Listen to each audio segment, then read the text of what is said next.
Hello students, আজ আমরা জানব কিভাবে কয়লার উৎপত্তি হয়েছে।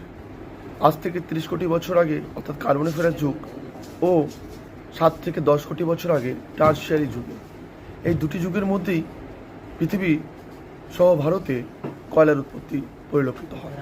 অর্থাৎ এই পৃথিবী পৃষ্ঠ যখন বৃহৎ অরণ্য বা বনভূমি দ্বারা আবৃত ছিল, সেই ভূ আন্দোলনের জন্য সেই বনভূমি বা অরণ্য মাটির নিচে চাপা পড়ে যায় এবং ক্রমাগত দীর্ঘদিন ধরে সেই বনভূমির উপর পলি সঞ্চয় হতে থাকে এবং এই পলি সঞ্চয়ের পরিমাণটা এতটাই বেড়ে যায় যে ভূ অভ্যন্তরে থাকা উদ্ভিদ, সেই উদ্ভিদ ভূ অভ্যন্তরের চাপ এবং তাপ ইত্যাদির মাধ্যমে বিয়োজিত হতে শুরু হয় এবং বিয়োজিত হয়ে কি হয় যে এর মধ্যে অর্থাৎ এই উদ্ভিদের মধ্যে থাকা বায়বীয় বা তরল অংশ সেগুলো কিন্তু ক্রমাগত বাষ্পীভূত হয়ে কার্বোহাইড্রেট কার্বন বা অঙ্গারূপে কয়লার উৎপত্তি ঘটায়।